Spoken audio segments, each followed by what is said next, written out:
Hi, Robert Hartline here with callproof.com.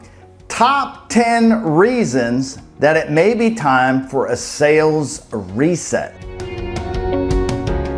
Number one, you're having more turnover than normal. Now, turnover happens in all organizations, and sometimes it happens in waves. But be aware and make sure that you're actively interviewing anyone that is leaving your organization, because they are not leaving the organization. They are most likely leaving their sales manager. So it's always a good, best practice to spend a little bit of time with someone that is on the way out the door to help understand what their reasoning is for leaving, and make sure you are documenting that in some kind of spreadsheet. Number two, are you having an unusual dip in sales? Depending on your type of business, it could be seasonal, but typically sales organizations develop these patterns.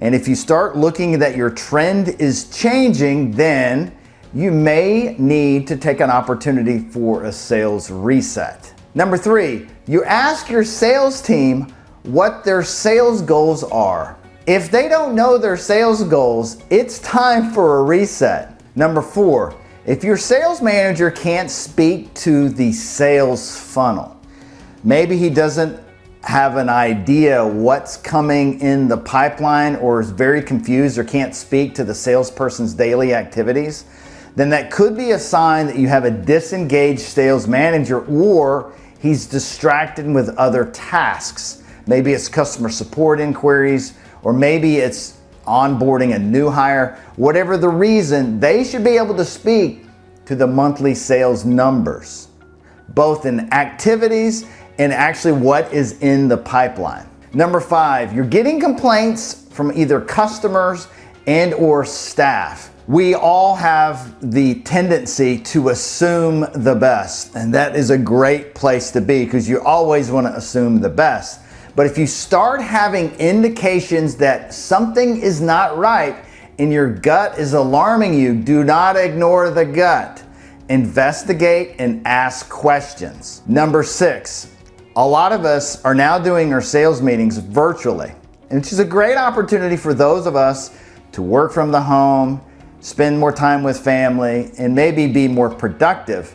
But it's an expectation that I have with my sales organization that all cameras are on.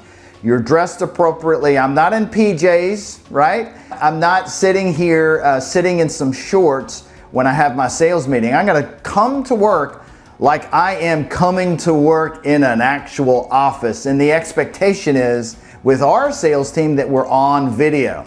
If they are not turning on their video and only doing audio, that's definitely a breakdown in the respect that comes down with making sure your sales team are on the same page and doing the right things. And it could be an indication that you have people that are disengaged. Number seven, salespeople cannot speak to their daily activities. If you ask one of your salespeople, how many calls are you making every day to book your appointments? If they hesitate or unsure, or give you a number that just quite frankly doesn't make any sense, and you have no documentation to prove it, then you should actively investigate. A lot of staff that become disenchanted with their sales will, instead of telling you they're unhappy or unsure or scared or afraid to make that next call, they generally will not take any activity at all. And really, a sales manager's role is to manage the energy.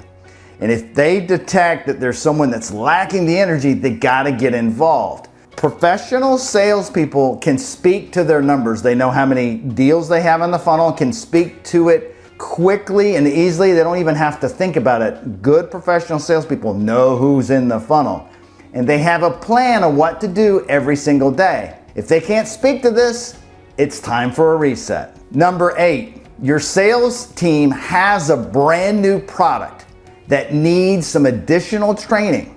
If you're bringing on something new to the organization, that means it's time to work on handling objections. It's time to work on who's the target audience to sell this product to. Do you have a plan for that? Because if you don't, it's time for a reset for your sales team. Number 9, you know it's time for a sales reset if current customers are leaving you, or canceling or not doing an order they normally would do with you. You got to spend time to understand what is happening in the field so maybe your team can be better prepared to prevent those cancels. Number 10, you know you need a reset when your competitors are eating your lunch. If they are taking your market share, it might be time for a reset to look at what you're spending your time and energy on with your sales team and how they're doing the process. Success always leaves clues, so if you're finding yourself losing clients, then it may be time to reach out to those clients and find out how did they get to your customer? How did they build that relationship? Because that's evidence that you can use to help with your team on their reset. Thanks for watching, and I hope you have a fantastic sales day.